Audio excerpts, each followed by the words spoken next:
8 दिन के मिशन पर स्पेस गई सुनीता विलियम्स 9 महीने बाद वापस धरती पर लौट आई हैं। इसके बाद से ही स्पेस और स्पेस स्टेशन पर होने वाली तमाम चीजों को जानने को लेकर लोगों के अंदर जिज्ञासा काफी बढ़ गई है।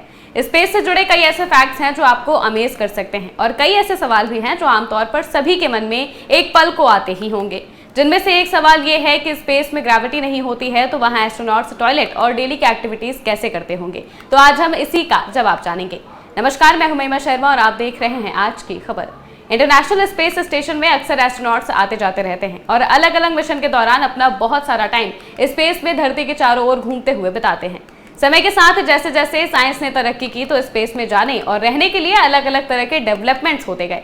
इसी में स्पेस स्टेशन में बेसिक जरूरतों की चीजों का भी ध्यान दिया गया। नासा के पहले मानवयुक्त मिशन में एस्ट्रोनॉट टॉयलेट से भीगे हुए कपड़ों में स्पेस जाकर मिशन पूरा कर वैसे ही वापस लौटा था। ये वाकया साल 1961 में हुआ था। फिर अंतरिक्ष यात्रियों के लिए यूरिन पाउच बनाया गया। ट्रायल में तो ये ठीक था, लेकिन अंतरिक्ष में ये हर बार फट जाता था। बाद में इसका आकार बढ़ाया गया, तब ये काम चलाने लायक बना। वहीं शौच के लिए यात्रियों को पीछे की तरफ एक बैग चिपका कर रखना पड़ता था। इन शुरुआती व्यवस्थाओं से कुछ मिशन में एस्ट्रोनॉट्स का काम तो चल गया, लेकिन वो अपने ही मल मूत्र की गंध से परेशान रहते थे। इसी तरह धीरे धीरे डेवलपमेंट होते होते अमेरिकी स्पेस एजेंसी नासा ने जीरो ग्रेविटी टॉयलेट बनाया। बाद में इसमें और डेवलपमेंट्स हुए। सुनीता विलियम्स के एक स्पेस स्टेशन टूर वीडियो में उन्होंने इस सब चीजों के बारे में बखूबी बताया है।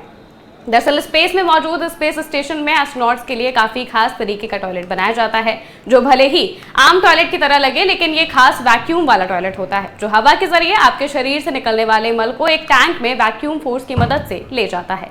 इस टॉयलेट का इस्तेमाल करते हुए एस्ट्रोनॉट आराम से खड़े हो सकते हैं या फिर बैठ भी सकते हैं। एस्ट्रोनॉट के स्पेस में यूरिन या फिर टॉयलेट करने का तरीका भी खास होता है और इसके लिए भी एक वैक्यूम वाले पाइप का इस्तेमाल होता है। इसलिए स्पेस में यूरिन और शौच के लिए अलग अलग टॉयलेट का इस्तेमाल होता है। इसके अलावा स्पेस में यूरिन अलग टैंक में स्टोर होता है, जिसे रिसाइकल करके पीने के पानी में बदलकर इस्तेमाल किया जाता है। स्पेस में शरीर का भार महसूस नहीं होता और इसी के चलते सोने के लिए खुद को एक स्लीपिंग बैग में बंद करना होता है। यहाँ उल्टे या सीधे किसी भी तरह से सो सकते हैं, क्योंकि कोई ग्रेविटी महसूस ही नहीं होती है, जिसका मतलब है कि अगर आप सो रहे हैं तो आपको यह महसूस ही नहीं होगा कि आप लेटे हुए हैं। इसलिए एस्ट्रोनॉट के वापस धरती में आने पर उन्हें कुछ समय तक चलने में भी परेशानी होने लगती है। फिलहाल के लिए बस इतना ही। आप देखते रहिए आज की खबर।